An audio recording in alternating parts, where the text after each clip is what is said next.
Section 2.3 is entitled Angle Properties in Triangles. Our goal for this section is to try to prove properties of angles in triangles and use these properties to solve some problems.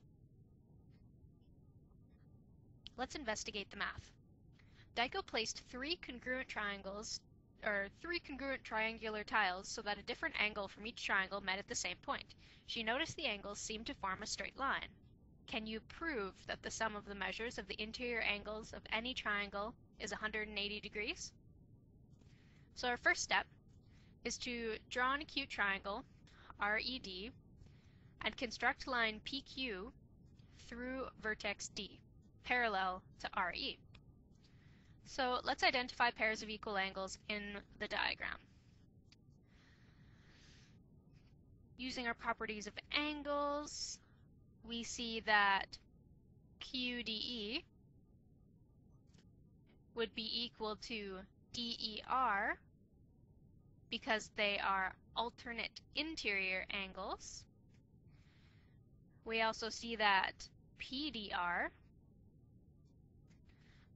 would be equal to DRE because they are also alternate interior angles. C asks us, what is the sum of the measures of angles PDR, RDE, and QDE?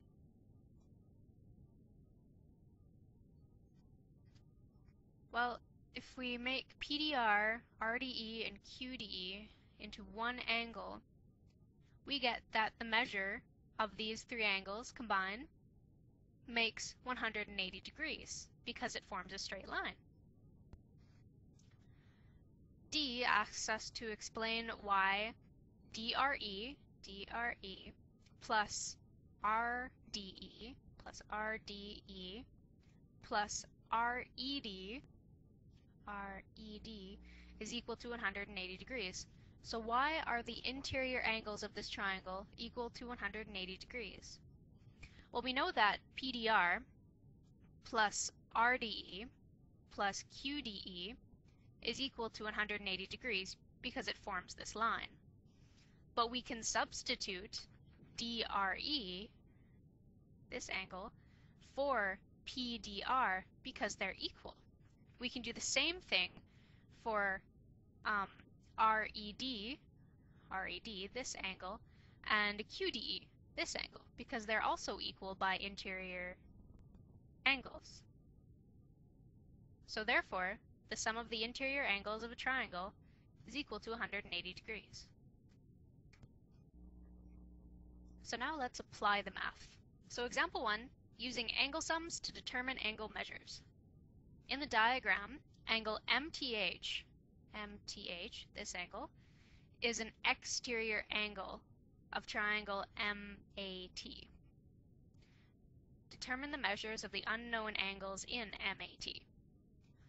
So an exterior angle is the angle between any side of a shape and a line extended from the next side. So this is an example of an exterior angle. It's on the outside of our triangle. So let's try to determine the measures of these other two angles. So I see that angle MTA plus angle MTH makes a line which has the measure of 180 degrees.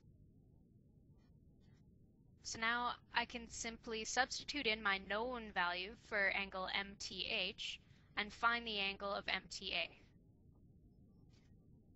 After subtracting, I get that angle MTA is equal to 25 degrees. So now I know that the sum of the interior angles of my triangle is going to be 180 degrees, and I know two of my angles. This makes it very easy to solve for my third.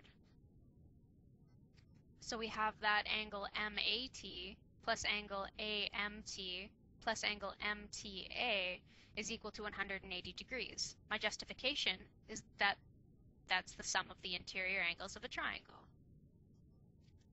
So now by substituting in my known angle measures of angle AMT and angle MTA, I get that angle MAT is equal to 40 degrees plus 25 degrees. Angle MAT plus 40 degrees plus 25 degrees is equal to 180 degrees by substitution. Then by subtracting 40 degrees and 25 degrees from both sides, I get that angle MAT is equal to 115 degrees. And all of my angles are. Example 2. Using reasoning to determine the relationship between the exterior and interior angles of a triangle.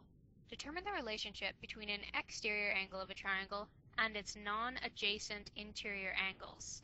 So non-adjacent interior angles are the two angles of a triangle that do not have the same vertex as an exterior angle.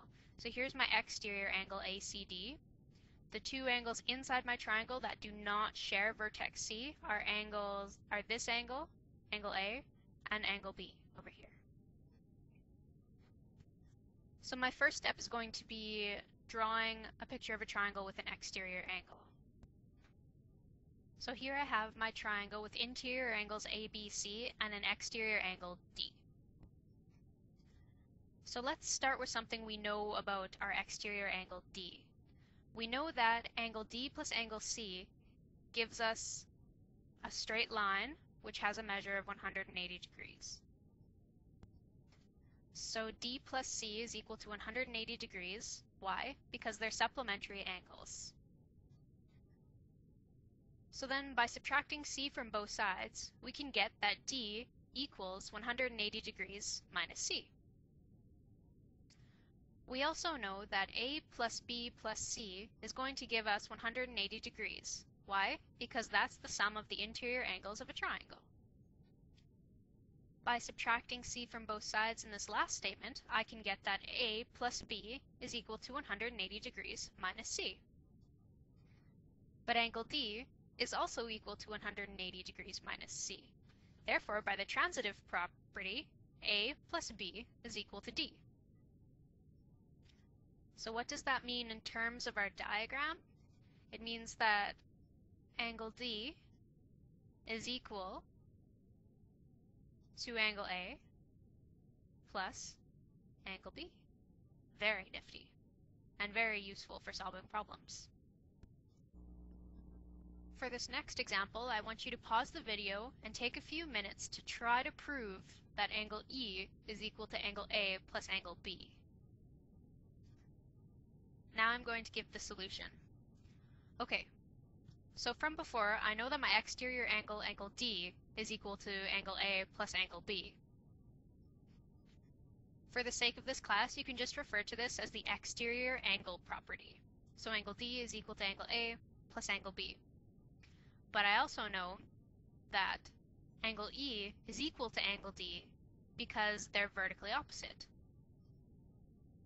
So therefore, by the transitive property, I know that angle E is equal to A plus B.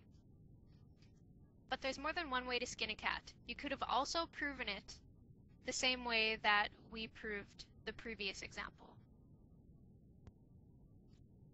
So in summary for this chapter, we have one main key idea, and that's that you can prove properties of angles and triangles using other properties that we already have proven previously.